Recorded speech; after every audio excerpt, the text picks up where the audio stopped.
Avant de passer à l'entrevue avec une jeune immigrante de 19 ans, j'aimerais expliquer brièvement l'aspect sociologique des difficultés d'embauche au Québec. Quand on observe le parcours de plusieurs nouveaux arrivants, on remarque souvent un phénomène important, la mobilité descendante. Cela signifie que des personnes qui avaient un bon emploi ou un haut niveau d'études dans leur pays d'origine se retrouvent ici dans des postes qui sont beaucoup moins qualifiés. Par exemple, une personne formée en ingénierie peut finir commis dans un magasin. Ce genre de situation touche leur identité professionnelle, leur confiance et parfois même leur sentiment d'intégration. On voit que certains de ces obstacles sont structurels, donc il peut s'agir de démarches administratives compliquées ou de règles qui ralentissent l'accès à un premier emploi. Parfois, un simple document manquant peut empêcher quelqu'un d'être engagé. Cela montre que les barrières ne sont pas seulement personnelles, elles sont intégrées dans les procédures, dans les diverses normes et dans la façon dont la société fonctionne. Un autre exemple est l'exigence d'expérience québécoise qui crée un cercle vicieux. Pour décrocher un emploi, on demande de l'expérience locale, mais pour obtenir cette expérience, il faut qu'un employeur accepte de faire confiance dès le départ. Certaines personnes se tournent alors vers des milieux qui sont plus accueillants, comme l'économie sociale. C'est souvent un environnement qui est plus humain, mais les salaires y sont généralement plus bas. Bref, la sociologie nous montre que l'intégration professionnelle ne dépend pas seulement des qualifications, mais aussi de la façon dont la société accueille les compétences des nouveaux arrivants. Et maintenant, place à l'entrevue avec Salma, 19 ans, qui va nous raconter sa propre expérience.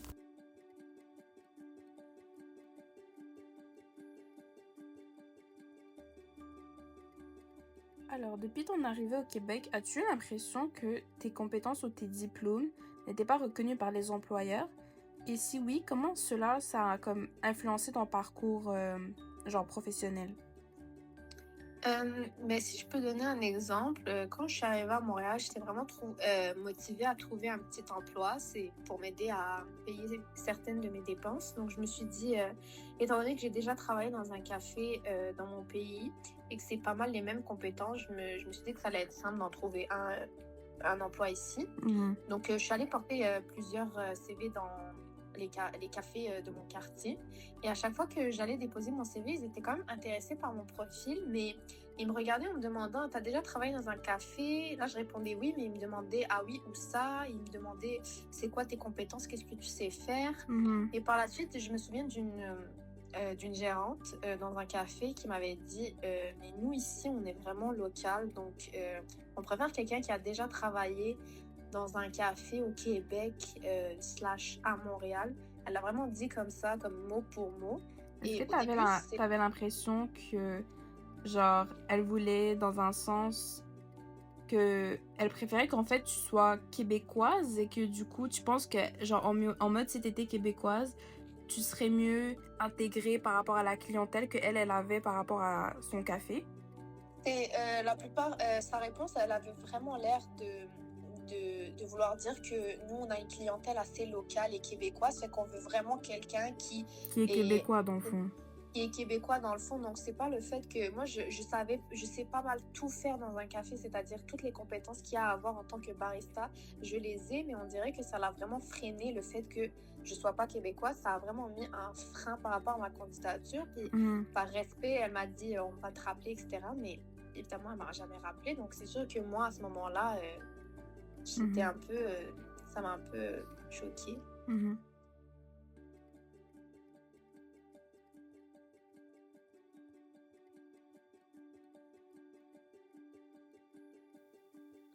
Est-ce que le fait de ne pas avoir de réseau social ou professionnel ici au Québec a rendu ta recherche d'emploi un peu plus difficile? Et si oui, comment ça s'est manifesté dans ton quotidien? Ben, une chose que j'ai compris ici, quand je suis arrivée vraiment à Montréal, c'est que c'est beaucoup du bouche à oreille. Fait que quand t'as pas vraiment de réseau social ou professionnel, comme tu l'expliques, j'ai l'impression que en soi, il y a personne qui peut te référer, il y a personne qui peut valider que t'es fiable, personne t'explique vraiment comment, tu sais, le marché fonctionne en soi. Donc, j'avais l'impression que mes amis, mes amis que je me suis fait quand elles me racontaient comment elles ont trouvé des emplois, ça avait l'air tellement plus facile. Alors que moi, vraiment, comme si je peux le dire comme ça, je passais mes soirées voir mes nuits sur Indeed, à scroller, à essayer de voir quel emploi pourrait correspondre à mes compétences, parce que mes compétences, je les ai, mais comme j'ai dit, ce ne sont pas des compétences que j'ai acquises ici au Québec, donc c'est Ouais, sûr c'est que sûr, ça c'est... mal toutes les candidatures. Donc, moi, j'ai trouvé ça un petit peu lourd, si je peux dire ça comme ça, c'est-à-dire que Mais c'est ça fatigant aussi d'avoir fatigant. plus de travail. C'est décourageant aussi, je trouve, le fait qu'on ne reconnaisse pas les compétences, que ce soit même par le fait qu'on les reconnaît pas parce qu'ils viennent d'ailleurs, ou que certains portent un préjugé sur toi par rapport à ton nom ou ton accent, comme on a déjà expliqué. Donc, c'est sûr que ça freine vraiment la recherche d'emploi, et ça fait en sorte que ça peut un petit peu te décourager en tant que personne qui est quand même, c'est-à-dire on est quand même dévoué à trouver un emploi parce qu'on Ouais. en a besoin, pas parce qu'on veut, c'est parce qu'on doit le faire. Mhm.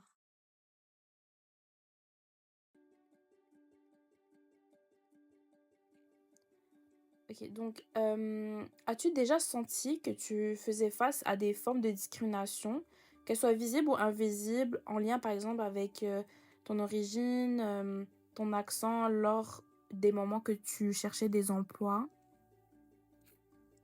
Oui, ça m'est arrivé. C'était quand même, comme tu as dit, des discriminations un peu subtiles. Ouais. Donc, par exemple, une fois, dans une entrevue, c'était pour un poste de caissière dans une épicerie, là, assez banal. Mais le gérant, pardon, il commençait à complimenter mon accent.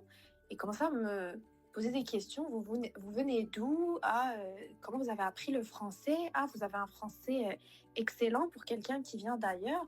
Et dans le fond, c'est pas, je sais que c'est pas méchant, mais je sens qu'après cette question, il y a comme un intérêt qui diminue un peu par rapport à ma candidature. C'est-à-dire, Mhm.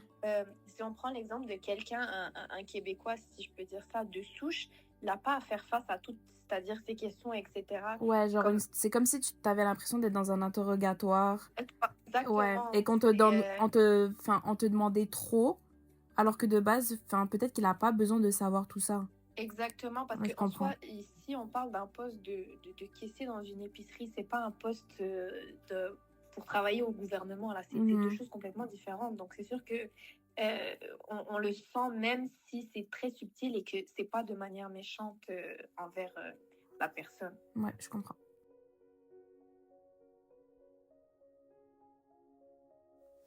Passons maintenant à tout ce qui touche à la dimension politique avant d'écouter l'entrevue avec un professeur en politique.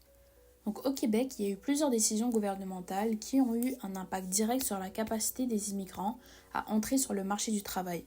Donc l'un des premiers obstacles qui a été remarqué, c'était la reconnaissance des compétences étrangères. Donc il y avait beaucoup de professions où le processus il était lent, exigeant et rempli d'étapes administratives. Donc il y avait certains immigrants qui devaient reprendre des examens, refaire des démarches qui étaient assez coûteuses ou fournir énormément de documents afin d'avoir le droit d'exercer leur métier. Donc toutes ces mesures qui sont parfois perçues comme préventives, finalement elles ralentissent leur intégration et les découragent également. Donc la langue aussi, depuis peu, joue un rôle très important au Québec parce que depuis 2022, la protection du français est devenue une priorité. Donc il y a plusieurs services ou programmes liés à l'emploi qui ne sont offerts qu'en français. Donc pour les nouveaux arrivants qui ne maîtrisent pas assez le français, ça crée une certaine barrière supplémentaire. Donc il y a parfois même l'accès à un accompagnement pour trouver un emploi, ça devient compliqué à cause que la langue utilisée dans les services n'est pas celle parlée par les immigrants. Donc les politiques liées aux nouveaux arrivants s'appliquent également pour les travailleurs temporaires. Donc il y a plusieurs règles qui se sont durcies et maintenant il y a par exemple des délais pour obtenir ou renouveler un permis de travail et ça devient vraiment plus long qu'à l'habitude. Donc les procédures administratives deviennent aussi de plus en plus complexes. Donc ce manque de rapidité crée de l'incertitude du côté des employeurs qui peuvent même perdre des employés en milieu de contrat parce que les renouvellements arrivent trop tard. Et cette situation met une pression énorme sur les entreprises qui comptent sur cette main-d'œuvre pour fonctionner et faire rouler leur marché surtout. Donc à tout cela s'ajoute une certaine lourdeur administrative parce que même les employeurs qui souhaitent vraiment embaucher se retrouvent coincés dans la paperasse, les délais d'attente et les procédures qui rendent le recrutement hyper difficile. Donc cette complexité fait en sorte que même lorsqu'il y a un besoin urgent de travailleurs, les entreprises font face à ces obstacles qui sont hors de leur contrôle. Donc finalement, la dimension politique, elle est donc très essentielle pour comprendre la situation parce que les règles, les priorités linguistiques et les choix administratifs sont toutes des mesures qui sont décidées par les gouvernements et les institutions uniquement. Donc c'est eux qui peuvent décider qui peut rentrer, qui peut travailler et dans quelles conditions. Et finalement, leurs décisions sont très importantes parce que finalement, elles impactent directement la réussite ou même la difficulté des immigrants sur le marché du travail. Et maintenant, pour mieux comprendre toutes ces décisions, on va écouter une interview avec l'expert en politique Guillaume Murphy.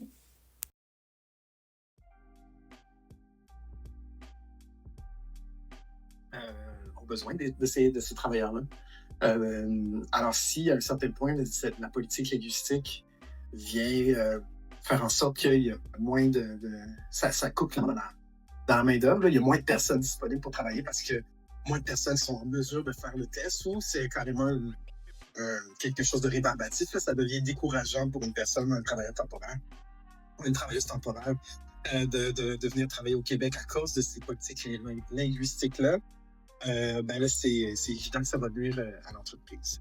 Par contre, je serais curieux de voir l'impact réel de ça parce que c'est facile de spéculer. C'est de dire que sans l'ombre d'un doute, les entreprises vont souffrir parce qu'il va y avoir moins de travailleurs. Mais concrètement, est-ce que c'est vraiment quelque chose qui va arriver? C'est quelque chose.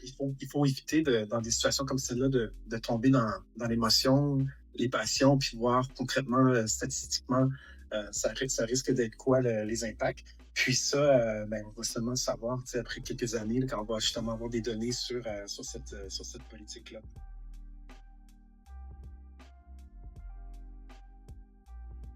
Dans un rapport de l'OCDE qui souligne que la reconnaissance des compétences est un obstacle majeur. Mais je me demandais pourquoi les institutions québécoises ont-elles autant de difficultés à reconnaître les diplômes et les expériences des immigrants. Je trouve que c'est quelque chose qui est en discussion depuis plusieurs années, mais on n'a jamais eu de progrès. C'est le classique d'avoir des ingénieurs, même des médecins qui sont chauffeurs de taxi là, au Québec. Là. Oui, c'est absurde dans une certaine mesure parce qu'on se prive de talent, là. On se prive de personnes là, qui sont vraiment formées. Puis il y a quelque chose de dommage dans tout ça. Il y a un aspect très bureaucratique à ça. Là. Donc, c'est de voir s'il y a les équivalences, parce que les équivalences au niveau des compétences atteintes par la formation, puis il y a plusieurs formations qui sont pas nécessairement reconnues. Mais c'est très bureaucratique. Le ministère de l'Éducation, c'est une grosse machine bureaucratique. Puis, dans son langage, les niveaux de compétences atteintes, ça fait en sorte que c'est difficile sur papier du moins, de prouver les équivalences. Donc, c'est pour ça que c'est une discrimination négative. Là, c'est-à-dire qu'il y a plein de gens qui se retrouvent à avoir la formation, mais que les diplômes sont pas en mesure finalement de prouver l'équivalence. Puis après ça, le chemin à faire, c'est de refaire toute la formation sans avoir des cours de crédité. Là, c'est lourd là, quand même. Là, puis je pense que c'est quelque chose de bien dommage là, auquel finalement le gouvernement devrait s'attaquer un jour ou l'autre. Là. Pour conclure, on va maintenant aborder l'aspect économique. Juste avant notre vue avec notre VP en finance, le Québec, maintenant, depuis quelques années, fait face à une pénurie de main-d'œuvre qui est bien réelle, car il y a beaucoup d'immigrants très qualifiés qui n'arrivent pas à travailler dans leur domaine. Donc ce phénomène se voit clairement dans les écarts salariaux. Il y a plusieurs immigrants qui gagnent souvent moins que les personnes qui sont nées au Québec, même lorsqu'ils ont le même niveau d'études. Autrement dit, 2 personnes qui possèdent un diplôme universitaire ne recevront pas le même salaire selon qu'elles soient nées ici ou ailleurs, et cette différence n'est pas liée aux compétences, mais aux barrières rencontrées. On voit que plusieurs immigrants sont dirigés vers des secteurs où les salaires sont beaucoup plus faibles, comme l'économie sociale. Donc ce sont des milieux qui sont beaucoup plus accueillants et qui offrent généralement des salaires bas et beaucoup d'insécurité, ce qui crée encore plus d'écart de revenus. Le taux de chômage renforce ces inégalités. Par exemple, chez les immigrants arrivés depuis 5 ans ou moins, il peut monter jusqu'à près de 20% de taux de chômage. Même ceux ayant un diplôme universitaire obtenu à l'étranger, le taux reste assez élevé et cela les pousse à accepter des emplois précaires ou sous-payés, ce qui augmente les écarts salariaux. Donc tout cela entraîne une sous-utilisation du capital humain. Donc quand une personne formée en ingénierie, en finance ou en santé doit se tourner vers un emploi non qualifié, ce n'est pas seulement une perte individuelle, mais c'est une baisse de productivité et d'innovation pour toute l'économie en fait québécoise. Au final, mieux intégrer les immigrants serait non seulement bénéfique socialement, mais aussi extrêmement rentable d'un point de vue économique. Cela permettrait de réduire les écarts salariaux, de renforcer la productivité et d'utiliser pleinement les compétences qui sont déjà présentes au Québec. Et maintenant, on va entendre l'analyse de notre invité, un VP en finance qui va nous expliquer ce que cette situation représente pour les entreprises.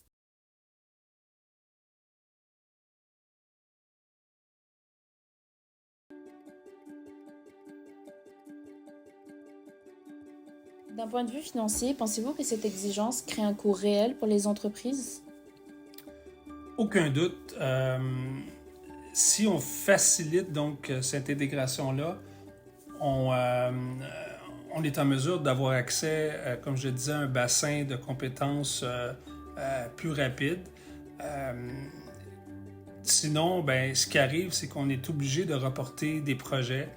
Et donc, tout retard dans des développements technologiques ou peu importe, ça occasionne des coûts ou ça se résulte en une réduction des revenus parce que tu es obligé de reporter des projets parce que tu n'as pas accès à ces compétences-là. Donc, il n'y a aucun doute dans mon esprit que de favoriser cette intégration-là plus rapide favoriserait donc les entreprises pour accéder à des projets plus rapides.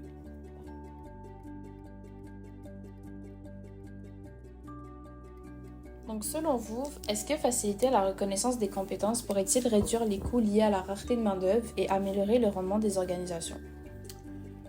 Très bonne question. Écoute, moi je pense que oui, définitivement, il y a aucun doute dans mon esprit. On le voit, on entend parler, on n'a qu'à prendre le taxi à l'occasion et puis suivant une discussion qu'on a avec le chauffeur, on se rend compte que cette personne-là a des diplômes d'ingénieur et tout ça dans leur pays d'origine, mais qu'ici, c'est pas reconnu. Et donc, il n'y a aucun doute dans mon esprit qu'avoir une facilité ou un cheminement plus facile pour reconnaître cette compétence-là permettrait aux entreprises d'avoir accès à un bassin plus grand de compétences, puis ensuite faire les sélections appropriées pour vraiment combler les besoins dans les entreprises. J'ai pas de chiffre à l'appui, mais c'est évident qu'il y a un arrimage à faire. On entend parler aussi au niveau des soins de santé. Même dernièrement, je pense qu'il y avait des médecins français qui avaient de la difficulté à se faire reconnaître ici au Québec. Et on connaît là, le manque de personnel au niveau des soins de la santé. Donc, définitivement, qu'il y a une facilité pour ces gens-là qui devrait être élaborée pour permettre une reconnaissance plus rapide de ces compétences-là, définitivement. Parfait.